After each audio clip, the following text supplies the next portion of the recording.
Remija wahinkpe numpa machapi. My Dakota name is Two Arrows. My Christian name is Peter Lenkeek. And I am the staff keeper of the Sacred Eagle staff, the 38+2 staff, and this is my third year. My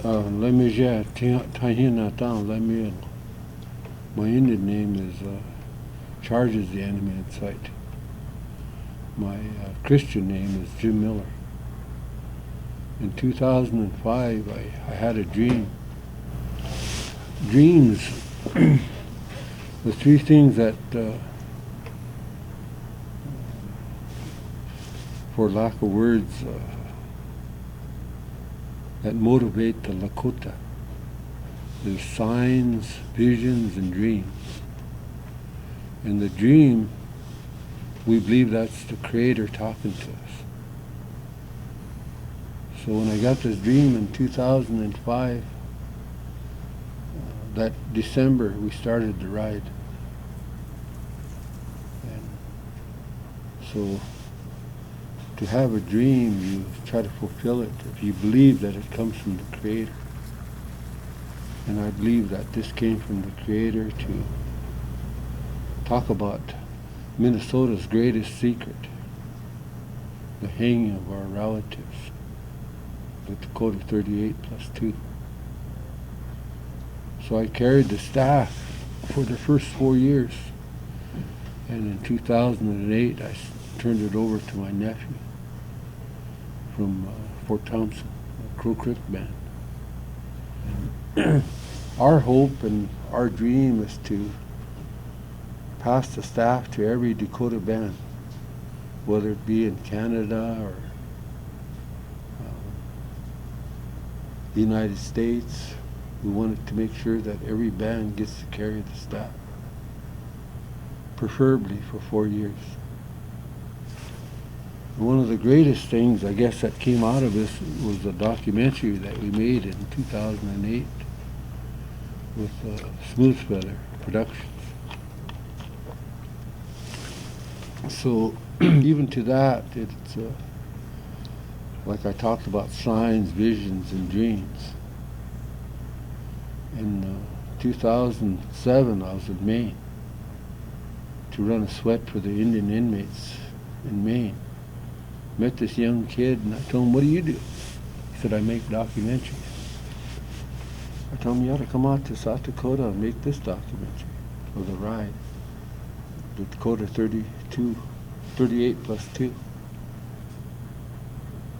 Got on a plane, never thought I'd ever see the guy again. This November 2008, he showed up in South Dakota. And that's how the documentary got started.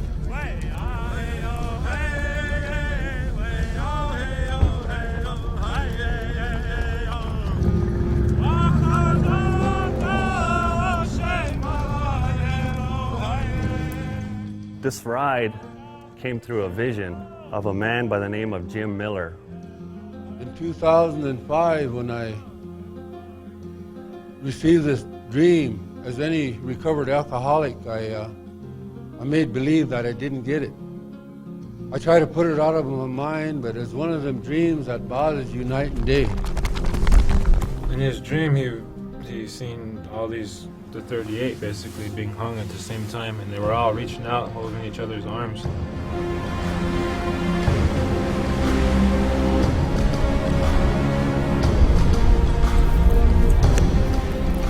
I mean, the cars couldn't even see. The horses were like doing going this, like faces, the wind's coming from this way and everybody's going this.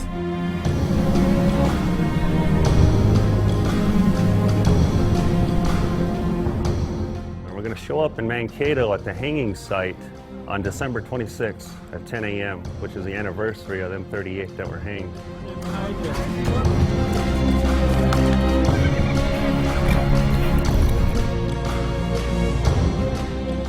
We don't have to blame the Washichos anymore. We're doing it to ourselves. We're selling drugs. We're killing our own people.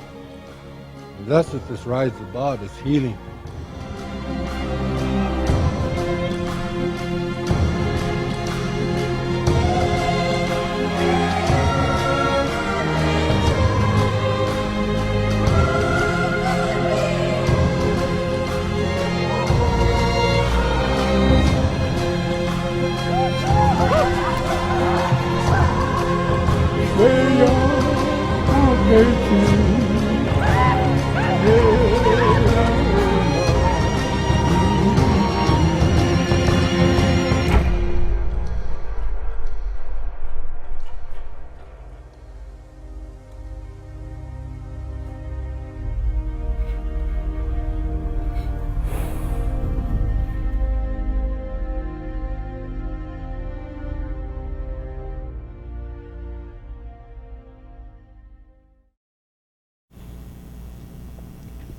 It's I have no other words for it. It's beautiful, you know. It's powerful, you know. What is happening here, and it just seems to be snowballing, you know.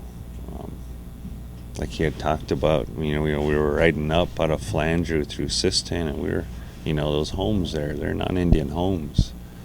And there was little kids, had big sheets up that they had made with crayons and marker, and 38 riders, and they were coming up and they were giving us packages of snacks and foods and stuff, you know. So this whole way it's been like that, you know. People coming up here, you know. Today you wouldn't believe how many people were standing outside their homes, you know, waving and, you know, taking pictures and, you know, Merry Christmas, and, you know, we're glad to see you guys, you know, and, you know, just encouraging us, you know.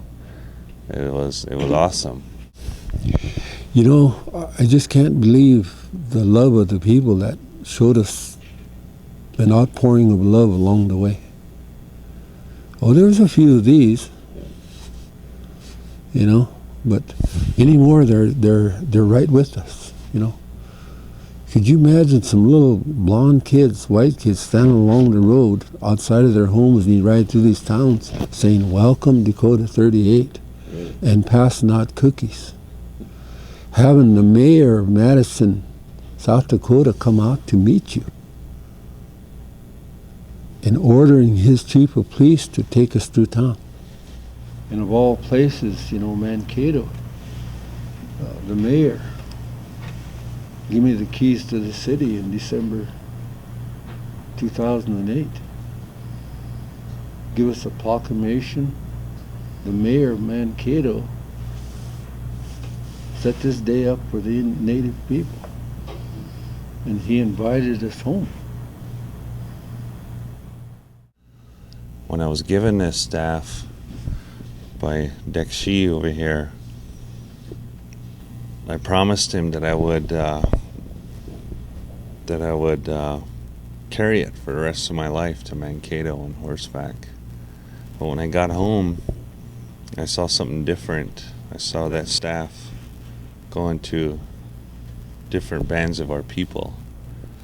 So I'm going to keep it for 4 years, and then we'll pass it on to another band for another 4 years, so that they'll have that chance to carry that staff and to take care of them 38+2.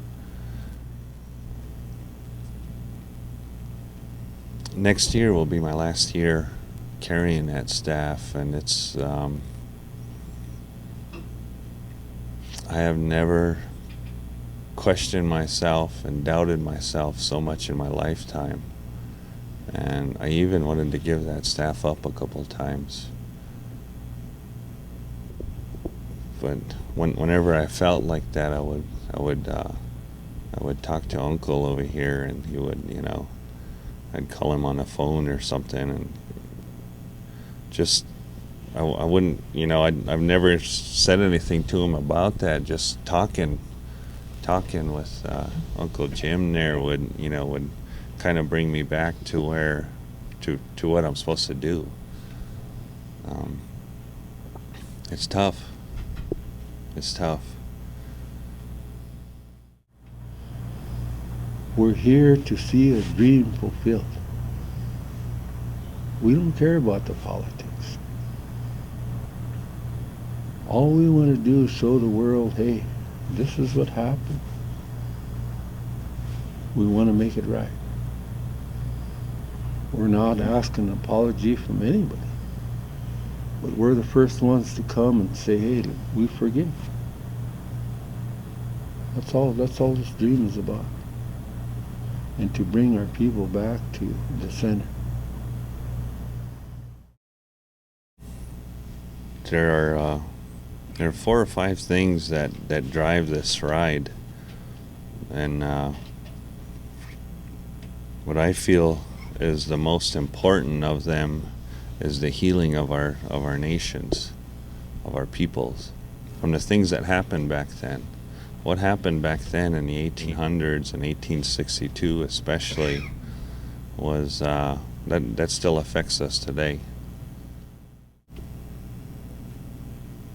I feel it's that lack of identity, that loss of culture, that loss of tradition, all those things were taken. And that's why we are, a lot of us are in the condition that we are in today. And reconciliation is a huge part of it. Like Dekshi said here, we want to say we're sorry. A lot of these towns that we go through and these houses that we ride by, we're not just out there riding horse. We're in ceremony. We're in prayer. We take a break from our prayer and joke and tease each other, on the horse ride, and maybe reach over and pull a bridle off, or just to have fun, to kind of get just a little break from the seriousness and the importance of the prayer. But when we're riding through these towns and by these houses of non-natives, we're praying for them. We're praying for good health and happiness, and that the Creator will hear their prayers. It's just not about praying for our people, but especially in this area here, there are a lot of people still here that descend from that time, that descend from them settlers that come across here and didn't, and interacted with our people, and things got ugly back then, and they need that healing too. We also pray for the healing of the non-Indians here, because they suffer from that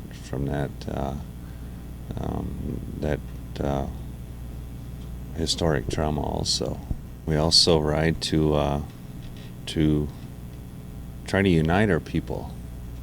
At one time we were known as the Great Sioux Nation, and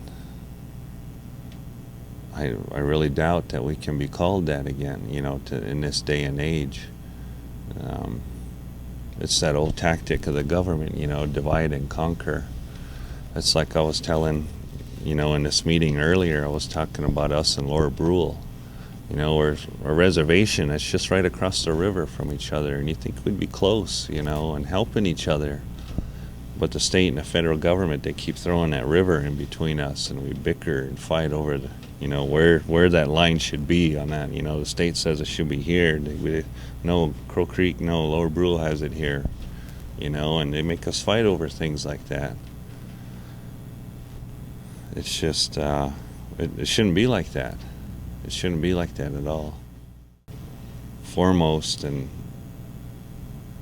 is to honor them 38+2, to honor our descendants that were taken out of here and displaced to Crow Creek, to a prisoner of war camp.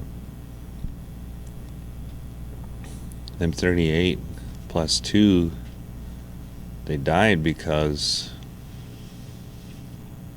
they stood up for our way of life.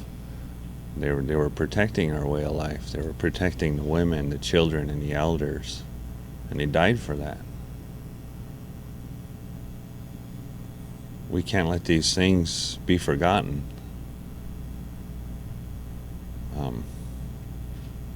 I'm hoping my cousin will come this year. He has a song that was sung on that day.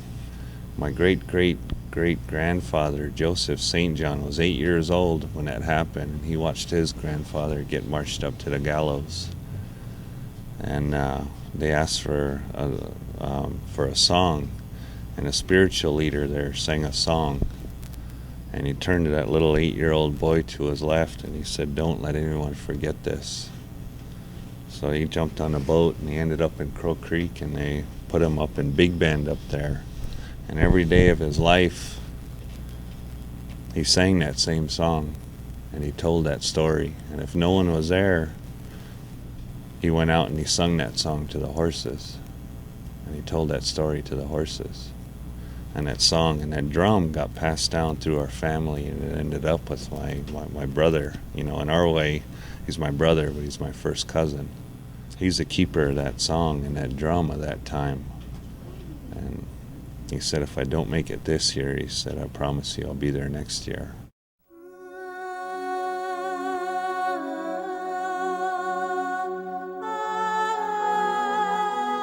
From 60 million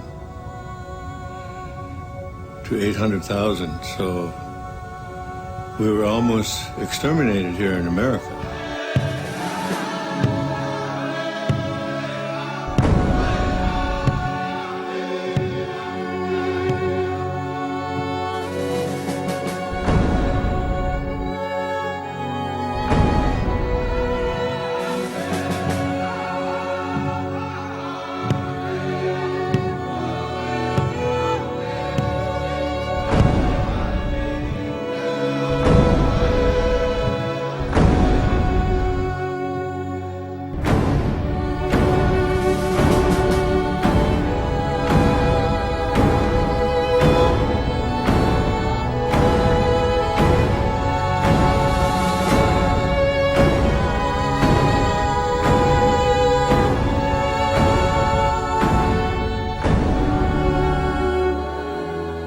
Before they put them on the scaffold, that there was a person just before they dropped, they blew this whistle. To this day, I humble myself when I carry this whistle.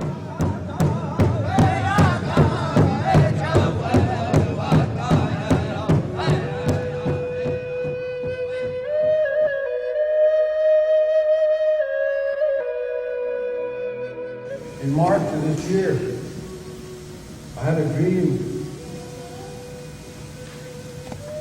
that I was on a ride, a spiritual ride.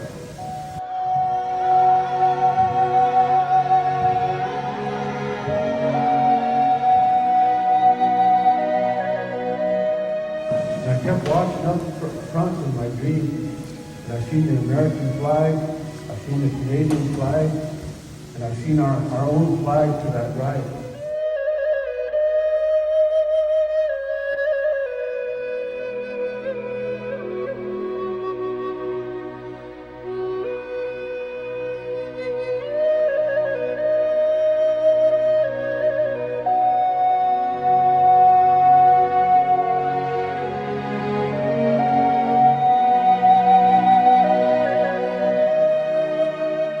I've come to tell you the dream that I had.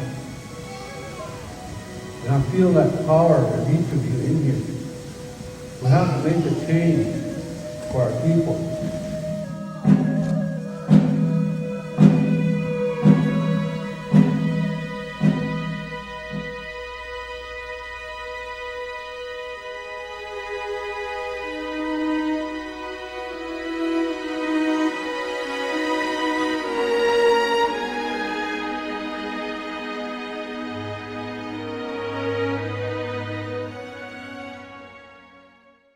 I thought the documentary was just fantastic. It was very poignant. It was very, I thought, easily interpretable. You know, you knew what was going on.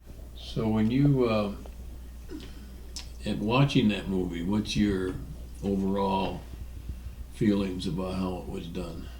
What was said, what was left out, what was good, bad? Well, you know, back home in Canada, nobody seen it yet, and that's what I hope our people will see it in Canada, and that way somebody might want to come down, especially this coming year because it's going to be 150th anniversary. I cried through almost that whole movie. You know, it just made me feel so bad because these are my people. These are my ancestors. My own great-grandfather was listed as number 38 on that in the list, you know. And if there, so that means it's a hair's breadth, you know, as to how close my family wasn't even here, or wouldn't have been here if they had shot that number up to say 40, you know.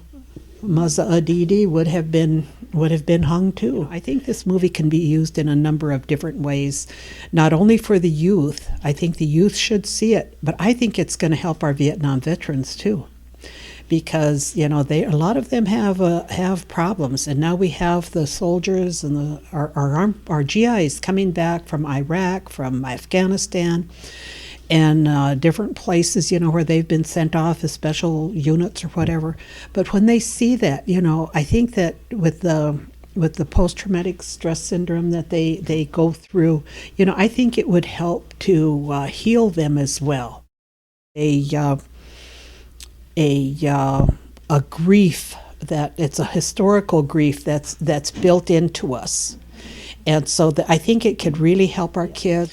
But the more I thought about it, the more I was thinking, you know, I really want our Vietnam vets to see it. I want our veterans to see it. And sometimes their hurting is so bad that people can't even hardly stand to be around them. And so they need something traumatic to help trigger and get them back on the right path.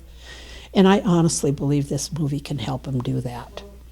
You know, I enjoyed the movie. I just thank you, Mr. Haigo, for your part in it, being the spiritual leader with this. And because I think that it's going to help our Indian people more than a lot of other things have ever helped. And so I just really feel like, you know, the documentary itself is just going to play a key role in helping us to heal. And we need that. And it's because it's not only Dakota people that need to heal, it's everybody needs to heal.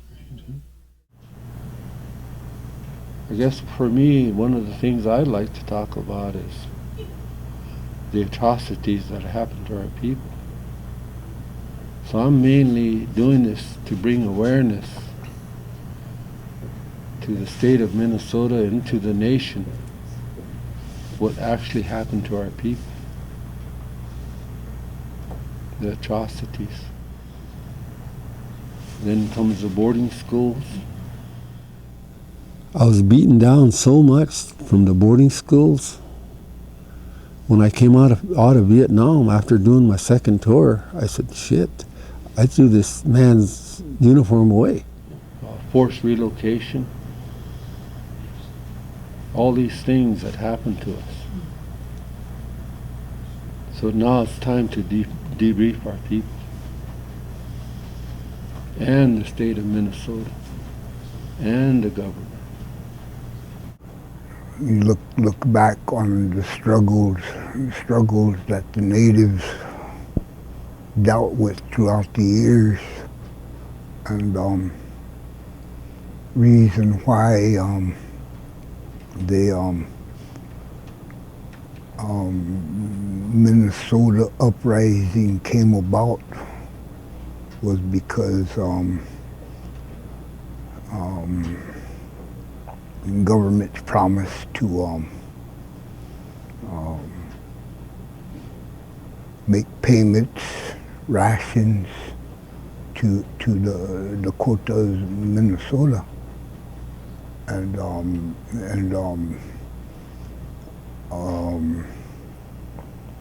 history, read your history books, it says that them rations payments were late, and when they did get here, they were what little payments it was already owed out because of the way the setup was here, and there was really no chance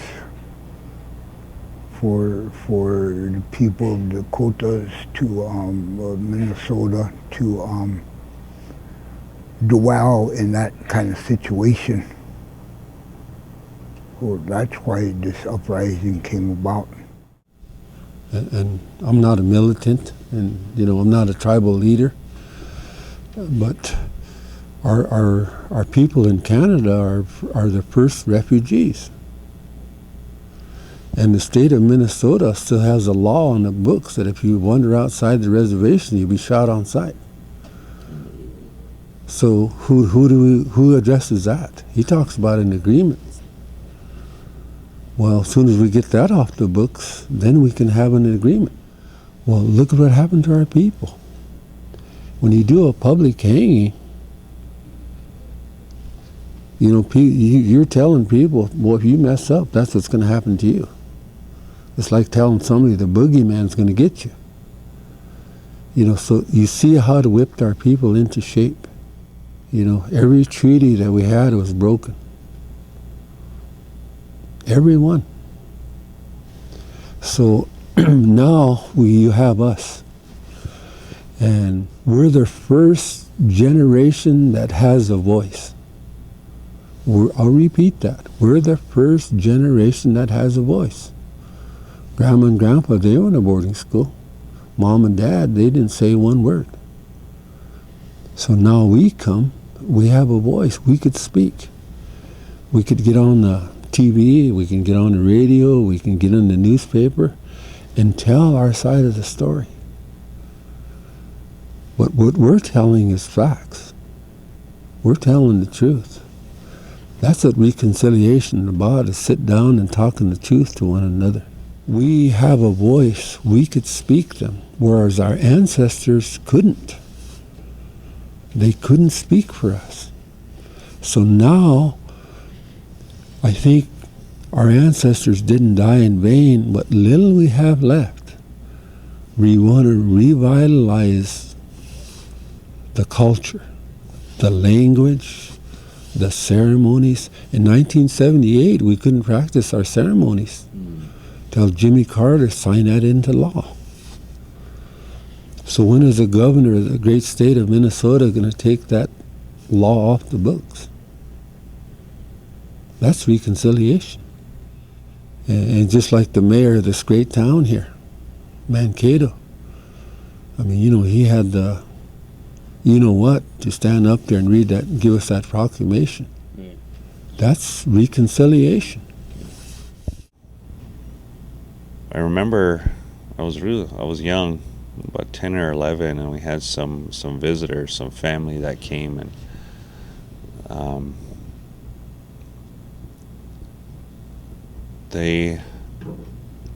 that subject had come up, that hanging and the displacement of our people to that prisoner of war camp in Crow Creek, and our elders, they would say, shh, don't talk about that. Those are things you don't talk about, because it was so horrible and so unspeakable what happened to our people. They tried to forget it, but they couldn't, they couldn't. And I wish that they were here to take part in this so they can heal from that, because that affected them. She told me, her grandmother, her first memory was on the back of a horse holding on to her mother's fringes, and they were being chased out of Minnesota by the cavalry. And it's things like this that need to be brought out, talked about, and it's all part of the healing process. We're here, and we'll these young men will ride in tomorrow, and we're going to have a beautiful ceremony. And reconciliation is inviting everybody, whether they're a public figure or the man on the street, to come and join us. And all it is a ceremony. We're talking about prayer for the healing of this Mother Earth. We call this land Mother Earth. And if we don't come together as a people, whether you're German, Scandinavian, or black, or pink, or green, along with the Lakotas and Dakotas, we have to see what life we can make for our children. That's reconciliation. Every year it's just a little bit more, you know, and I'm very honored to be a part of this.